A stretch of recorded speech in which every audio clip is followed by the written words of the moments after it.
പുതിയതായിട്ട് വരുന്നൊരു വാർത്ത എന്ന് വെച്ച് കഴിഞ്ഞാല് നമ്മുടെ ഖത്തറിന്റെ ന്യൂസ് ചാനലായിട്ടുള്ള അൽ ജസീറ എന്ന് പറഞ്ഞ ആ ന്യൂസ് ചാനൽ അത് നമ്മുടെ പാലസ്തീനിൽ നിരോധിച്ചു. എന്തുകൊണ്ടായിരിക്കാം?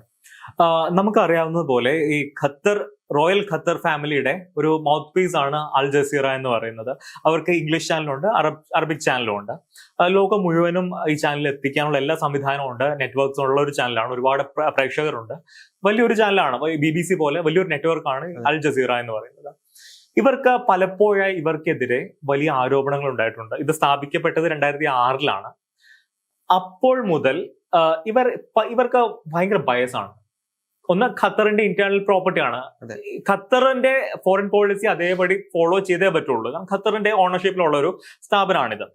ഇപ്പോൾ നമ്മുടെ ചൈനയിൽ ഒരു ന്യൂസ് പേപ്പർ ഉണ്ട്, ചൈനീസ് കമ്മ്യൂണിസ്റ്റ് പാർട്ടിയുടെ ഗ്ലോബൽ ടൈംസ് എന്നാണ് അതിന്റെ പേര്. ഇതൊരു പ്രൊപ്പഗാൻഡ പേസ് ആണ്. അവര് എന്താണോ ലോകം കാണണം എന്ന് അവർ ആഗ്രഹിക്കുന്ന കാര്യങ്ങളാണ് അതിനകത്ത് വരുള്ളൂ. അതുപോലെ എക്സാക്ട്ലി ഒരു സംഭവമാണ് അൽ ജസീറ എന്ന് പറയുന്നത്. പലപ്പോഴും ഇന്ത്യയും ഈ അൽ ജസീറയ്ക്കെതിരെ പലപ്പോഴും സംസാരിച്ചിട്ടുണ്ട്. കാരണം പലപ്പോഴും ഈ അൽ ജസീറ കാണിക്കുന്ന മാപ്പുകളിൽ നമ്മുടെ കശ്മീരും ആക്സിച്ചിൻ എന്ന് പറഞ്ഞ ഏരിയയും ഇന്ത്യയുടെ ഭാഗമായിട്ട് കാണിക്കില്ല. ഇവര് പലപ്പോഴും ഈ ലക്ഷദ്വീപും ആൻഡമാൻ നിക്കോബാർ പോലും ഇന്ത്യയുടെ ഭാഗമായിട്ട് കാണിച്ചിട്ടില്ല. ഇവർക്ക് കൃത്യമായ അജണ്ടയുണ്ട്. അത് ലോകത്തിലുള്ള തീവ്രവാദി സംഘടനകളെ സപ്പോർട്ട് ചെയ്യുക എന്നുള്ളതാണ് ഇവരുടെ അജണ്ട. എക്സാക്ട് ഡിറ്റോ ആയിട്ട് ഇവർ ഫോളോ ചെയ്യും. പിന്നെ പ്രത്യേകിച്ച് ഇന്ത്യ ഇവരുടെ ഒരു ബ്ലാക്ക് ലിസ്റ്റ് കിടക്കുന്ന സാധനമാണ്. എപ്പോഴും ഇന്ത്യയെ നെഗറ്റീവായിട്ട് പോർട്രേ ചെയ്ത് ഒരുപാട് റിപ്പോർട്ട്സും ഒക്കെ വരാറുണ്ട്. പലപ്പോഴും ഈ ഇവിടുത്തെ മുസ്ലിങ്ങളെ ഹിന്ദുക്കൾ ആക്രമിക്കുവാണ്, അങ്ങനത്തെ ഒരു ഫിയർ മോങ്കറിംഗ് ആയിട്ടുള്ള ഒരുപാട് ഡോക്യുമെന്ററീസ്, ഹിന്ദു രാഷ്ട്രമായി ലോകം മുഴുവൻ ഇന്ത്യയെ അപമാനിക്കുക എന്നുള്ള രീതിയിൽ പല റിപ്പോർട്ട്സുകളും ഇവര് കൊടുക്കാറുണ്ട്. ഇപ്പോ പാലസ്തീന്റെ കാര്യം പറഞ്ഞാല് വളരെ വിരോധാഭാസമുള്ള ഒരു കാര്യമാണ്. ഇവര് മുസ്ലിം ഇൻട്രസ്റ്റ് അല്ലെങ്കിൽ ഇസ്ലാമിക് ഇൻട്രസ്റ്റ് എന്നും പ്രൊട്ടക്ട് ചെയ്യണ ഒരു ചാനലാണ് ഖത്തർ. പക്ഷെ പാലസ്തീൻ ഇവരെ നിരോധിച്ചു. അതിനുള്ള റീസൺ ഇവർ പറയുന്നത് വെച്ചാൽ ഈ സമൂഹത്തിൽ ഭിന്നിപ്പുണ്ടാക്കാനും തീവ്രവാദി പ്രവർത്തനങ്ങൾ കൂടുതൽ വേഗത്തിലാക്കാനുമാണ് അൽ ജസീറ ശ്രമിക്കുന്നു എന്നാണ് പാലസ്തീൻ അതോറിറ്റി പറയുന്നത്. പാലസ്തീൻ അതോറിറ്റി എന്ന് പറഞ്ഞാൽ ഗാസയല്ല, വെസ്റ്റ് ബാങ്ക് ആണ് പാലസ്തീൻ അതോറിറ്റിയുടെ അണ്ടർ കൺട്രോൾ ഉള്ളത്. അവിടെ ഫത്ത എന്ന് പറഞ്ഞ പാർട്ടിയാണ് അത് ഭരിക്കുന്നത്. ഇപ്പുറത്ത് ഹമാസ് ആണ് ഭരിച്ചുകൊണ്ടിരുന്നത് ഗാസ സ്ട്രിപ്പില്, അപ്പർ സൈഡിൽ ഫത്തയാണ് ഭരിച്ചുകൊണ്ടിരുന്നത്. ഇതിനകത്ത് റീസൺ എന്താന്ന് വെച്ചാൽ ഇപ്പോ പലപ്പോഴും ഇപ്പോ റാമള്ള എന്നാണ് വെസ്റ്റ് ബാങ്കിന്റെ ക്യാപിറ്റല്. അവിടെ കുറച്ച് ദിവസം മുമ്പ് തന്നെ ഈ ഇസ്രായേലിന്റെ സെക്യൂരിറ്റി ഫോഴ്സ് പറഞ്ഞായിരുന്നു ഇവരോട് സ്റ്റോപ്പ് ചെയ്യാനായിട്ട്. പക്ഷേ അതിനുശേഷം ഇവരുടെ ഇത് തുടർന്നു. നമ്മൾ നേരത്തെ ഒരു വീഡിയോ കണ്ടാണ്, ഗാസയിൽ ഇസ്രായേലി ഫോഴ്സ് ചെന്ന് കംപ്ലീറ്റ് ഓപ്പറേഷൻസ് നടത്തി വെച്ചതാണ്. ഇപ്പോ പാലസ്തീൻ അതോറിറ്റിയാണ് ഇവരോട് പറഞ്ഞേക്കുന്നത് ഇനി പരിപാടി ഇവിടെ നടക്കില്ല. അതിനുള്ള റീസൺ എന്താണെന്ന് വെച്ചാൽ ഒന്ന്, പല ഭാഗങ്ങളിലും ഇപ്പോ തീവ്രവാദി പ്രവർത്തനം ഉണ്ട്. വെസ്റ്റ് ബാങ്കിൽ നമുക്കറിയാം ഗാസ സ്ട്രിപ്പിൽ കംപ്ലീറ്റ് തീവ്രവാദികളാണ് ഭരിച്ചുകൊണ്ടിരുന്നത്. പക്ഷെ ഇവിടെ വെസ്റ്റ് ബാങ്കില് ചില മേഖലകളിൽ തീവ്രവാദി പ്രവർത്തനങ്ങളുണ്ട്. അവരെ ഈ ലോൺ വൂൾഫ് അറ്റാക്സ്, നമ്മൾ പറഞ്ഞതുപോലെ ലോൺ വൂൾഫ് അറ്റാക്സ് ഇവർ നടത്തും. ചെറിയ ചെറിയ ഗ്രൂപ്പുകളായിട്ട് പോയിട്ടാണ് ഇവർ ആക്രമണങ്ങളൊക്കെ നടത്തുന്നത്. അതെ. അപ്പൊ ഇപ്പൊ എന്താ സംഭവിച്ചതെന്ന് വെച്ചാൽ ഈ ജെനിൻ എന്ന് പറഞ്ഞൊരു സ്ഥലമുണ്ട് പാലസ്തീനില്, വെസ്റ്റ് ബാങ്കില്. അവിടെ ഒരുപാട് തീവ്രവാദി ആക്ടിവിറ്റീസ് നടക്കുന്ന ഒരു സ്ഥലമാണ്. അവിടെ റെഫ്യൂജി ക്യാമ്പും അങ്ങനെ വലിയൊരു റെഫ്യൂജി ക്യാമ്പാണ്. അപ്പോൾ അവിടെ കഴിഞ്ഞ ദിവസം പാലസ്തീൻ അതോറിറ്റിയുടെ സെക്യൂരിറ്റി ഫോഴ്സസ് അവിടെ ഒരു മിന്നൽ പരിശോധന നടത്തുകയും 11 തീവ്രവാദികളെ കൊല്ലുകയും ചെയ്തു. അപ്പോൾ അതിനെ ഇവര് വിമർശിച്ചു അൽ ജസീറ. അപ്പൊ നാച്ചുറലി ഒരു തീവ്രവാദികളെ കൊല്ലുമ്പോൾ അൽ ജസീറയ്ക്ക് എന്തിനാണ് ഇങ്ങനെ ഒരു വിഷമം വരണം? അവരുടെ പ്രൊപ്പഗണ്ട അത്രത്തോളം, കാരണം അത്രത്തോളം ഇവര് തീവ്രവാദത്തെ പ്രൊമോട്ട് ചെയ്യുന്നുണ്ട്. നമുക്കറിയാം പല രാജ്യങ്ങളിലേക്കും തീവ്രവാദത്തെ കയറ്റുമതി ചെയ്യുന്ന ഒരു രാജ്യം കൂടിയാണ് ഖത്തർ. പറയുമ്പോൾ അവർ ഫുട്ബോൾ വേൾഡ് കപ്പ് നടത്തി, അവർ വളരെ ലിബറൽ ആയിട്ടാണെന്ന് അവർ കാണിക്കും. ഖത്തർ ഇപ്പോൾ കാണിക്കുന്നത് ലോകത്തിന് മുമ്പിൽ ഒരു ഇമേജ് ബിൽഡ് ചെയ്തുകൊണ്ടിരിക്കുകയാണ് ഖത്തർ. ഒരുപാട് പേരെ ജോലിക്ക് വേണ്ടി ഖത്തറിലേക്ക് കൊണ്ടുപോകുന്നുണ്ട്. ഫുട്ബോളിലേക്ക് വലിയ വലിയ താരങ്ങളെ കൊണ്ടുവന്ന് കളിപ്പിക്കുന്നു. അങ്ങനെയൊക്കെ വരുമ്പോൾ ഖത്തറിന് ഒരു ഇമേജ് മാറ്റം ഉണ്ടാകും എന്നായിരിക്കും ഖത്തറിന്റെ ഒരു ചിന്ത. പക്ഷെ അവരുടെ ആ തീവ്രവാദ ചിന്ത മനസ്സിൽ ഇപ്പോഴും നിലനിൽക്കുന്നുണ്ട്. അതിനുള്ള റീസൺ എന്താണെന്ന് വെച്ചാൽ ഒന്ന്, അവര് ഭയങ്കര ലിബറൽ ആണെന്ന് കാണിക്കാൻ. കാരണം UAE എന്നൊക്കെ പറഞ്ഞാൽ ഭയങ്കര ലിബറൽ രാജ്യങ്ങളാണ്. ആൾക്കാരൊക്കെ അവിടെ പോകാൻ പ്രിഫർ ചെയ്യും. ഇപ്പൊ സൗദി അറേബ്യ ആണെങ്കിൽ മാറ്റങ്ങൾ പറഞ്ഞുണ്ട്. അവിടെ എല്ലാവരെയും വെൽക്കം ചെയ്യുന്നുണ്ട്. 100% മുസ്ലിം രാജ്യമാണ്. മുസ്ലിങ്ങൾ മാത്രം സിറ്റിസൺഷിപ്പ് കിട്ടുള്ളൂ സൗദി അറേബ്യയിൽ. എന്നിരുന്നാലും മറ്റൊരു മതങ്ങളിൽ പെട്ട ആൾക്കാരും പുറത്തുനിന്ന് വന്നവർക്കൊക്കെ അവിടെ ഇപ്പോൾ വലിയ സപ്പോർട്ടും കാര്യങ്ങളൊക്കെ കിട്ടുന്നുണ്ട്. അവരുടെ ആ ഒരു റാഡിക്കൽ, ഒരു ഭയങ്കര ഹാർഡ് കോർ ഇസ്ലാമിസം ഒക്കെ അവർ വിട്ടു. കുറച്ചുകൂടെ റിച്ചസ്റ്റ് ആയിട്ടുള്ള ആളുകളെ അവർ ലിബറലാണ് കുറെ കൂടെ. ഇപ്പോ പുതിയ മുഹമ്മദ് ബിൻ സൽമാൻ ആണ് പുതിയ ഭരണാധികാരിയായിട്ട് വരാൻ പോകുന്നത്. അയാളും വളരെ ലിബറൽ ആയിട്ടുള്ള ആളാണ്.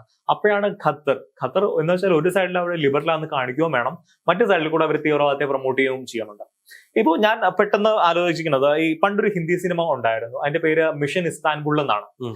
അവർ എക്സാക്ട്ലി ആ സിനിമയിൽ കാണും. വിവേക് ഒബ്രോയ് ഒക്കെ ആയിരുന്നു സിനിമയിൽ അഭിനയിച്ചത്. വിവേക് ഒബ്രോയും സൈഫ് അലി ഖാനും എന്നാണ് എന്റെ ഓർമ്മ.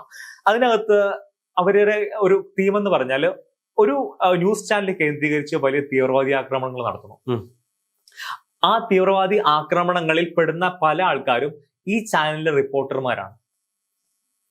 തീവ്രവാദി ആക്രമണം നടത്തുന്നവർ ഈ ചാനലിലെ റിപ്പോർട്ടർമാരായിട്ടാണ് പല സ്ഥലങ്ങളിലും ചെല്ലുന്നത്. അത് ബേസിക്കലി അൽ ജസീറ ഉദ്ദേശിച്ച് തന്നെ ഉണ്ടാക്കിയ ഒരു സിനിമയാണ്. വലിയൊരു സക്സസ് മൂവി ആയിരുന്നു അത്. കാലത്തിന് മുന്നേ സഞ്ചരിച്ചു. അതെ, മിഷൻ ഇസ്താൻബുൾ എന്നാണ് ആ സിനിമയുടെ പേര്.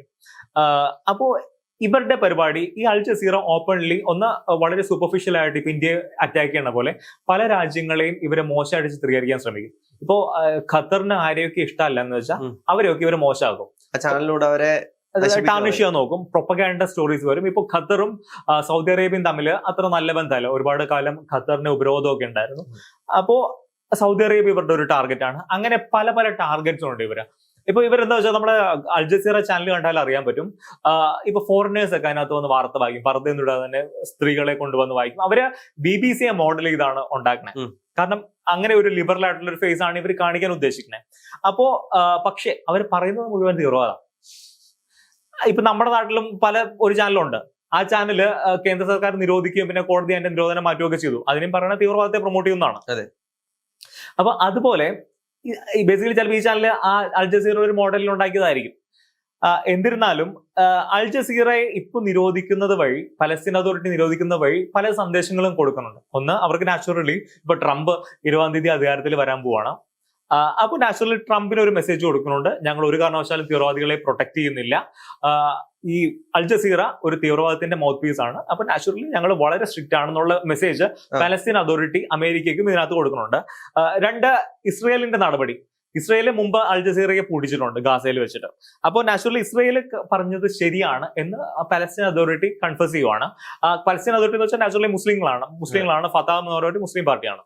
അപ്പൊ നാച്ചുറലി പല മെസ്സേജുകൾ കൺവേ ആവണുണ്ട്. അപ്പൊ നാച്ചുറലി നമ്മുടെ നാട്ടിലെ ലിബറൽ എന്ന് പറഞ്ഞ ഒരു വിഭാഗത്തിന് അൽ ജസീറയെ പലപ്പോഴും കോട്ട് ചെയ്യുകയും അൽ ജസീറയുടെ റിപ്പോർട്ടുകൾ പലപ്പോഴും ഷെയർ ചെയ്യുകയൊക്കെ ചെയ്യാറുണ്ട്. അപ്പൊ അവരും കൂടി ഇത് മനസ്സിലാക്കണം.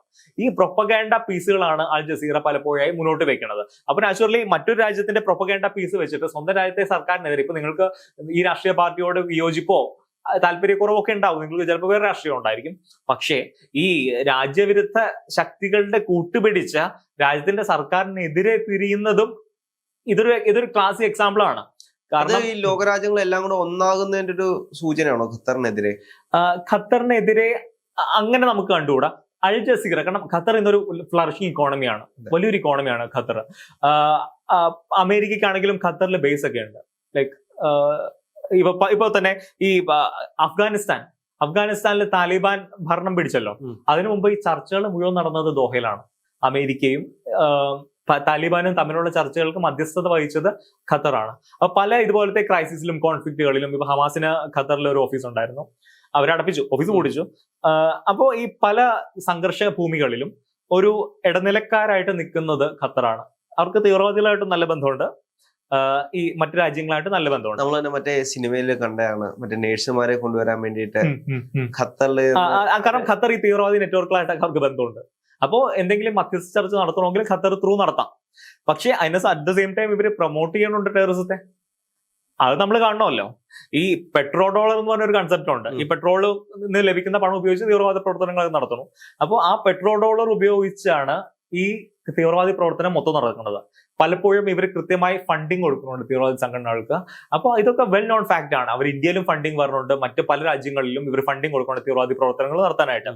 അപ്പൊ നാച്ചുറലി അൽ ജസീറയെ ഇവർ ഉപയോഗിക്കുന്നത് കൃത്യമായി പ്രൊപ്പഗാൻഡ വർക്ക് നടത്താനാണ്. ഈ അൽ ജസീറ ഇന്ത്യക്കെതിരെ പലപ്പോഴായി പല കള്ളക്കഥകൾ പ്രചരിപ്പിച്ചിട്ടുണ്ട്, അതിനെ ഉപയോഗിക്കുന്നുണ്ട് ഇവിടുത്തെ ലിബറലുകൾ.